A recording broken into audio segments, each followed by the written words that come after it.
SABC News reporter Trent Murray joins us now live from Tel Aviv in Israel with the very latest update. Trent, a very good afternoon to you. So as we get the latest on the ground in the Israel and Iran conflict, let's firstly talk about claims that Israel has killed one of Iran's most senior military commanders, an army war chief of staff, we hear, Ali Shadmani. What do you know so far?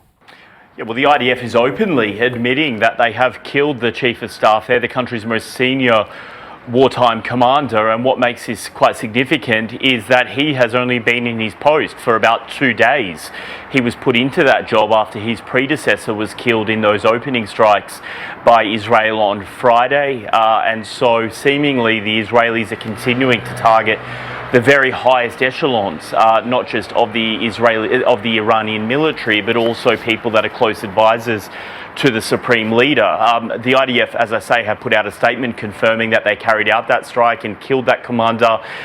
And the country's defense minister here, Israel Katz, has had a warning for anybody that may be looking to replace him to, in his words, consider whether they want to take the position. I think a rhetoric there and a signal and a hint that the Israelis are going to continue to target Iran's military leadership.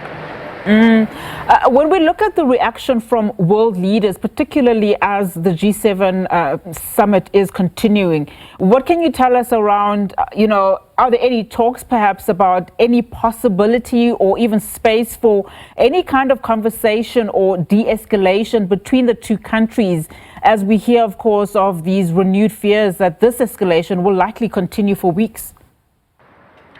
Well, I think the most significant aspect of the G7 meeting was the early departure of President Trump. We were not expecting that, a departure, in his words, so he could get back to the Situation Room in Washington underneath the White House and deal with something quite significant. We, of course, heard the French President Emmanuel Macron suggest that there were ceasefire proposals on the table and that President Trump was supportive, but that was pretty quickly swatted down, wasn't it, by the president with those Truth Social posts saying that the French president was wrong. And so, look, I think right now from where we're standing, certainly here in the region, the rhetoric from both sides suggests that they are not backing away from all of this. We've heard in the past hour Israel's defense minister once again say that they are preparing to target several major targets in the Iranian capital, Tehran. They say they will place evacuation orders in place. And we have seen today the Iranians also attack Israel with a barrage of around 30 ballistic missiles landing here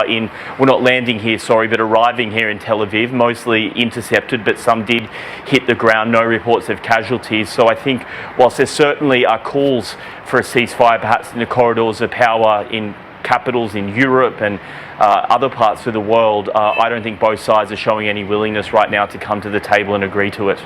And I mean, just talking about the US, considering that the US and Iran have had around about 5 rounds of talks between April and May of this year, after, you will recall, of course, towards the latter part of 2024, when Iran launched its second direct attack on Israel following that first attack by Israel in also around October. One then wonders what Trump means when he says he actually wants more than a ceasefire. He wants this all to end. Yeah, and a complete end. I think the word he used was surrender, in fact. The Iranians need to surrender now, a huge shift in tone, and it seems President Trump now is not willing to listen anymore to what the Iranians have to say after those rounds of talks. We are hearing that intelligence was provided to the United States, suggesting that while those negotiations were taking place, the Iranians were still working on trying to build a nuclear weapon. That was intelligence reportedly passed on from Israel to the US. Did that shift President Trump's thinking? Did he feel he was maybe being strung along somewhat? Have the Israelis convinced him that indeed Iran is on the pathway to building a nuclear weapon and that negotiations are no longer viable? I mean, we know that a lot of the targets that are being hit inside of Iran are those nuclear enrichment facilities. We heard in the past hour before coming on air the UN nuclear watchdog saying that they have seen significant damage at the Natanz facility where nuclear research is carried out. that was done by the Israelis. But the one we really need to watch is a place called Fordal. Now that is considered the sort of crucial piece in the puzzle for the Iranians' nuclear program, buried deep underground under hundreds of meters of concrete in the side of a mountain in the desert. It is not thought the Israelis have the munitions or the bombs that are able to penetrate deep into that facility, which is why it hasn't been targeted. The only ones thought that have it are the Americans.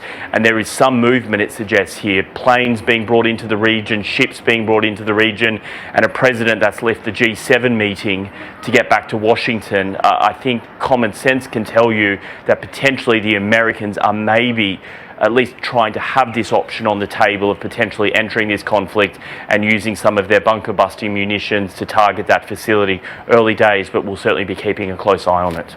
Early days, and I would imagine nobody wants that particular outcome. Trent, thank you so much for your time.